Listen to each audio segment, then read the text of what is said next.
எல்லோருக்கும் வணக்கம். Welcome to Fathima சமையல் விலாக்ஸ்.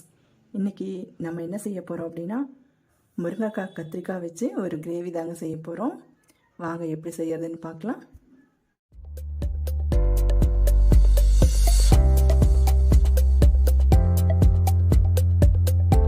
பார்த்தீங்கன்னா நிறைய பேருக்கு வெஜிடபிள்ஸ் நிறையா இருந்தாலும் குழப்பம், இல்லைனாலும் குழப்பம் இல்லைங்களா? என்ன குழம்பு வைக்கிறது, என்ன பொரியல் வைக்கிறது இன்னைக்கு அப்படின்னு.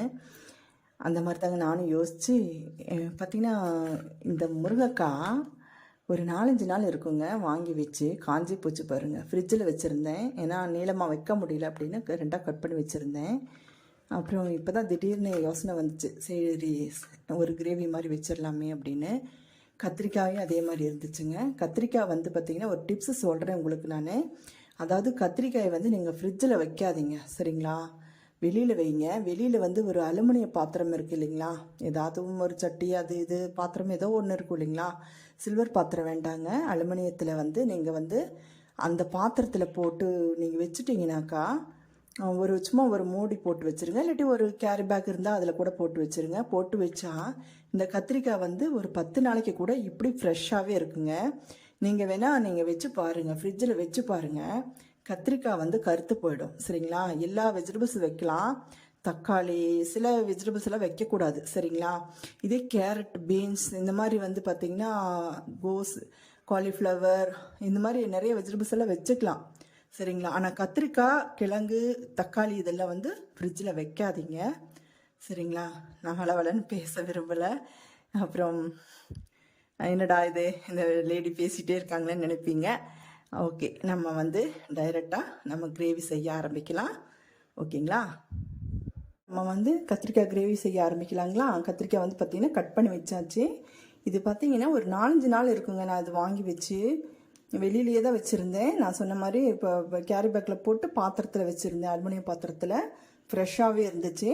இப்போ நீங்கள் வந்து நினைக்கலாம் பாருங்கள், இதெல்லாம் வந்து இதெல்லாம் வந்து கட் பண்ணணும், இதெல்லாம் அரைக்கணும், சரிங்களா? அதுக்குள்ளே கட் பண்ணி வச்சாச்சுங்க. ஆனால் கருத்துருமே அப்படின்னு சொல்லிட்டு ஒரு டவுட் இருக்கும்.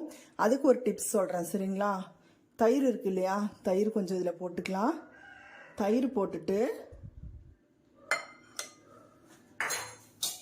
அடுத்தது கொஞ்சம் தண்ணி ஊற்றிக்கலாங்க. தண்ணி ஊற்றிட்டு அப்படியே வச்சுருங்க. தண்ணி ஊற்றிட்டு அப்படியே மிக்ஸ் பண்ணி வச்சுருங்க. உங்களுக்கு வந்து வாழைப்பூக்கெல்லாம் இப்படி வைக்குவோம் இல்லைங்களா, அந்த மாதிரி வச்சுட்டிங்கன்னா உங்களுக்கு வந்து கத்திரிக்காய் மற்ற வேலை செய்கிற வரைக்கும் வந்து கருக்காமல் இருக்கும். இதெல்லாம் அரைச்சிட்டு வந்துடலாங்க. நம்ம வந்து கொஞ்சம் சின்ன வெங்காயம், பூண்டு, ஒரு துண்டு தேங்காய், ஒரு பச்சை மிளகாய் எடுத்துருக்கோம், சரிங்களா? அரைக்கிறதுக்கு பார்த்தீங்கன்னா இந்த பூண்டை இதில் போட்டு மிக்சியில் போட்டு அரைச்சிக்கலாம். ஒரு பச்சை மிளகா, இந்த தேங்காய் வந்து கட் பண்ணி போட்டுக்கலாம். அவ்வளோதாங்க, மசாலா அரைச்சிட்டு வந்தாச்சு. நம்ம போட்டிருக்கிற தேங்காய், சின்ன வெங்காயம், பூண்டு, சீரகம் அரைச்சிட்டு வந்தாச்சுங்க. கொஞ்சம் குறப்பாகவே அரைச்சிக்கோங்க, ரொம்ப வந்து மைய அரைக்க வேண்டியதில்லை. ஏன்னா நம்ம கிரேவி தான் செய்ய போகிறோம். ரொம்ப வலுவலுன்னு அரைச்சா நம்ம வந்து குழம்பு மாதிரி ஆகிடும். பாருங்கள், கத்திரிக்காய் கருக்கவே இல்லை பார்த்தீங்களா? இப்போ நம்ம குழம்பு செய்ய ஆரம்பிக்குவோம். இதை கீழே ஊற்றிட்டு நல்ல தண்ணி ஊற்றி ஒரு முறை வாஷ் பண்ணிக்கலாம். கேஸ் ஆன் பண்ணி ஒரு வானொலி வச்சாச்சு, காஞ்சிருச்சுங்க. தேவையான அளவு எண்ணெய் போட்டுக்கலாம், எண்ணெய் ஊற்றிக்கலாம். நான் வந்து தேங்காய்ண்ணையும் கடலெண்ணையும் மிக்ஸ் பண்ணி வச்சுருக்கேங்க. நீங்கள் உங்களுக்கு சமையல் எண்ணெய் எது வேணுமோ அதை ஊற்றிக்கலாம், சரிங்களா? எண்ணெய் காஞ்சிருச்சுங்க. கடுகு போட்டுக்குவோம், கொஞ்சம் உளுந்து,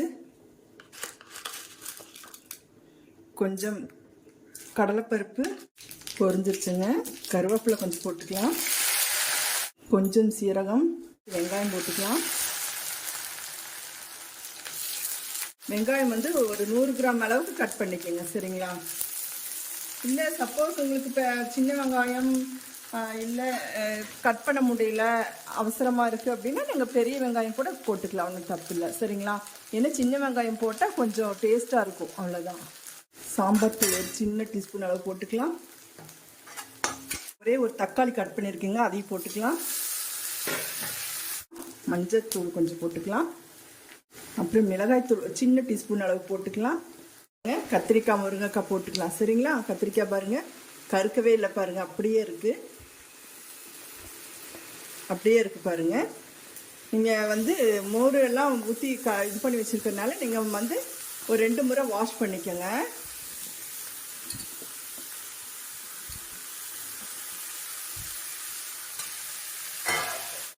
பாருங்கள், அப்படி தேவையான அளவு உப்பு இது மேலே போட்டுக்கலாம். எப்பவுமே வந்து காயோடவே உப்பு போட்டு பிரட்டி விட்டுருங்க. அப்போ தான் காய்க்கெல்லாம் உப்பு பிடிக்கும். நம்ம வந்து கொஞ்சம் கிரேவியாக பண்ணுறதுனால தக்காளி அளவாக போட்டிருக்கோம். சரிங்களா? தேங்காய் அரைச்சி வச்ச தேங்காய் இதெல்லாம் விழுதுல நம்ம அப்புறமா ஊற்றிக்கலாம். கொஞ்சம் வெந்த பின்னாடி ஊற்றிக்கலாம். இப்போவே ஊற்றினா நல்லா இருக்காதுங்க. கொஞ்சம் கடைசியில் ஊற்றிட்டு எடுத்துக்கலாம். சரிங்களா? இது அப்படியே கொஞ்சம் தண்ணி ஊற்றி வேக வச்சுக்குவோம். அப்படியே கொஞ்சமாக தண்ணி ஊற்றி வேக வச்சுக்கலாம். வேகட்டும். ஏன்னா முருங்கைக்காய் கத்திரிக்காய் வந்து பார்த்திங்கன்னா சீக்கிரமாக வெந்துடும். சரிங்களா? போதுங்க, ஒரு டம்ளர் தண்ணி ஊற்றுனா போதுங்க. அப்படியே ஒரு மூடி போட்டு மூடி வச்சிடலாம். ஓப்பன் பண்ணி பார்ப்போங்க எந்த அளவுக்கு வெந்திருக்காங்க அப்படின்னு.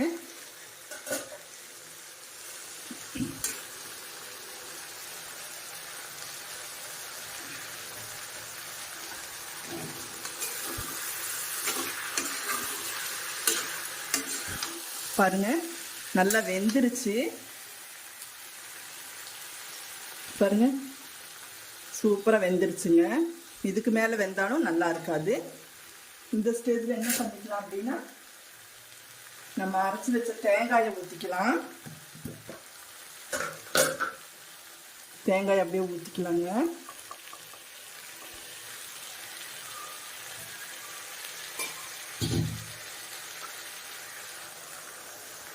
மிக்சியை கொஞ்சம் அலசி ஊற்றியாச்சுங்க.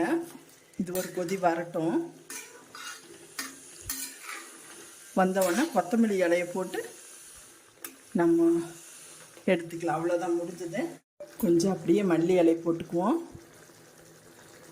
பாருங்கள், சிம்பிள் அண்ட் டேஸ்டியாக ஒரு கத்திரிக்காய் முருங்கைக்காய் கிரேவி பண்ணியாச்சுங்க. இது சாப்பாடு அப்புறம் சப்பாத்தி இதுக்கெல்லாம் நல்லா இருக்குங்க. சைட் டிஷ்ஷாகவும் வச்சுக்கலாம், மெயின் டிஷ்ஷாகவும் வச்சுக்கலாம். சரிங்களா?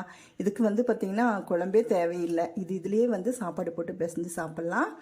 உங்களுக்கும் என்னுடைய ரெசிபி பிடிச்சிருந்தா ஃபாத்திமா சமையல் விலாஸ்க்கு சப்ஸ்கிரைப் பண்ணுங்கள், சப்போர்ட் பண்ணுங்கள். இதுவரைக்கும் எனக்கு சப்போர்ட் பண்ண அனைவருக்கும், இனிமேல் சப்போர்ட் பண்ணுற அனைவருக்கும் நெஞ்சார்ந்த நன்றிகள். உங்கள் அனைவருக்கும் நன்றி, வணக்கம். தேங்க்ஸ் ஃபார் வாட்சிங்.